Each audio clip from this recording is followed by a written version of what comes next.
James. A 3-day retreat for traditional rulers in Lagos is underway at Ikeja with the theme Strengthening Traditional Institutions through Collaboration for Growth and Peaceful Coexistence in Lagos State. At the opening of the second day, Lagos State Governor Babajide Sanwo-Olu said the retreat is to form an harmonious relationship between government and traditional rulers to serve as a vital bridge between the grassroots and the government. While pledging continued improved welfare, Governor Sanwo-Olu, who was represented by his deputy, Obafemi Hamzat, charged the traditional rulers to be the voice of their people and make developmental requests for their subjects, as well as preserve the wetlands due to global climate change to prevent Lagos from sinking. This Atlantic is a good natural resource, but can also be a disaster.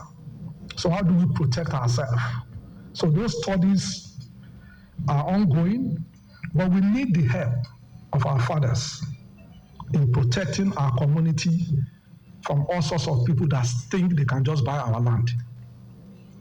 Some land must be protected for the environment so that we can all be here for long and our children and our grandchildren can also have a state. Speaking on behalf of the traditional rulers, the Oniro of Iruland, Obagblahon Lawal, commended the state government for the initiative but pleaded for prompt attention to the grievances of the monarchs to enable them function maximally. To also let the government understand the challenges that we currently face as traditional institutions in Lagos. And we also promise that we will do our best to always partner with the government, being the closest to the grassroots. On his part, Vice Chairman of the Council of Obas, the Ayongbore of Ikorodu, Oba Kabiru Shotobi, advocated review and upgrade of traditional rulers' monthly and sitting allowances in tune with the present economic realities. Commissioner for Local Government, Chieftaincy Affairs and Rural Development, Bolaji Robert, reiterated the commitment of the state government to inclusive governance and grassroots development with a call on the traditional rulers to use their wealth of experience, wisdom and knowledge to shape government policies for the progress of the state. Special advisor to the Lagos State Governor on Tourism, Arts and Culture, Idris Aregbe, has launched the Lagos Cultural Mission Initiative, a groundbreaking program that redefines how cultural identity is preserved, celebrated, and projected on a global scale. The initiative, which is a bold and a visionary move by the special advisor, will safeguard cultural heritage and promote cross-cultural understanding. The special advisor mentioned that Lagos State Government, recognizing the urgency of addressing the alarming rate at which cultures are vanishing, has decided to take proactive steps to protect its cultural legacy and ensure its transmission to future generations. Aregbe described the initiative as a dynamic platform that empowers individuals and groups from Lagos to engage with other cultures both locally and internationally. He explained that the mission promotes cultural exchange, storytelling, and heritage education with a focus on strengthening identity, sparking new opportunities, boosting the creative economy, and building bridges between communities. Vice President Kashim Shettima has reaffirmed the federal government's commitment to transforming Nigeria's education sector through strategic support and reforms.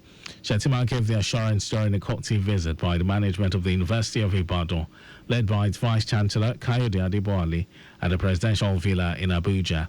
He assured the university management of President Bola Tinubu's commitment to mobilizing both public and private sector resources to support institutions like University of Ibadan and elevate the country's overall education system.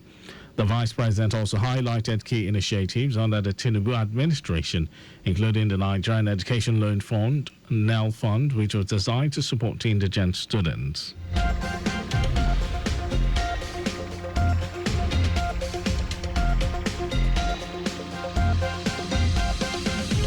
The Association of Industrial Pharmacists of Nigeria, NAIP, has commenced the construction of a state-of-the-art research center at the Coordinated Wholesale Center in Oba Idemili, South Local Government Area of Anambra State. NAIP National Chairman Bankole Ezebilo noted that this is a bold move to reshape the pharmaceutical landscape in Nigeria. Ezebuilo explained that this also marks the beginning of a larger plan to establish similar cutting-edge pharmaceutical research hubs across major wholesale centers in Kano, Lagos, and now Anambra. According to him, this center is aimed to serve as central distribution point while enhancing the quality, regulation, and safety of pharmaceutical products across the country. The NEIP chairman noted that the proposed center will feature modern research and quality control laboratories to ensure all medicines meet both national and international standards before distribution. He said it will also house temperature-controlled warehouses for sensitive medical supplies and host conference facilities for training, workshops, and cross-sectoral collaboration. In some foreign news, Cambodia has called for an immediate ceasefire with Thailand as the two countries have seen more than 30 people killed, including civilians, in the ongoing border clashes. Cambodia's ambassador to the UN, Chair Kyo, said his country asked for a truce unconditionally, noting that Phnom Penh, the capital of Cambodia, also wanted a peaceful solution to the dispute. Thailand has not publicly commented on the proposal while rejecting third-party mediation. It earlier declared martial law in 8 districts bordering Cambodia. At least 32 people, soldiers and civilians, have been killed and nearly 200,000 displaced in the 2 Southeast Asian countries, who accuse each other of firing the first shots on Thursday. In sports, the stage is set for a thrilling finale to the 2024 CAF Women's Africa Cup of Nations WAFCON football tournament as 9-time champions Nigeria face host nation Morocco today. Nigeria left it late to beat defending champion South Africa 2-1 to secure a place in today's final, while Morocco overcame Ghana 4-2 on penalties after a grueling semi-final in Rabat ended 1-1 after extra time. The final is a rematch of the dramatic 2022 semi-final where Morocco stunned Nigeria on penalties to reach their first ever WAFCON final. The two sides meet again with stakes higher with the trophy on the line. That was our news at 1. Just before we go, remember, speed thrills but kills. Please avoid excessive speed. You can follow us and like all our various social media platforms: X, Traffic Radio 961, Facebook, Lagos Traffic Radio 96.1 FM. On Instagram, Lagos Traffic Radio 961. Subscribe and watch our news and programs live on YouTube, Traffic Radio 961. Visit our website, www.trafficradio961.ng. And you can also listen to Lagos Traffic Radio 96.1 FM live on My Lagos app for timely updates. And did you know that under the Sanwo-Olu administration, 1,050 rural women received intensive training in boosting output in agricultural production, and the beneficiaries were given equal access to markets? Well, you can get details on this. It's on the Legacy Government website. And for contacts with the newsroom, send a message to info@trafficradio961.ng. That ends the news broadcast compiled by Zainab Adebeshi. Thank you for listening, Lagos. My name is Mike James. Good afternoon.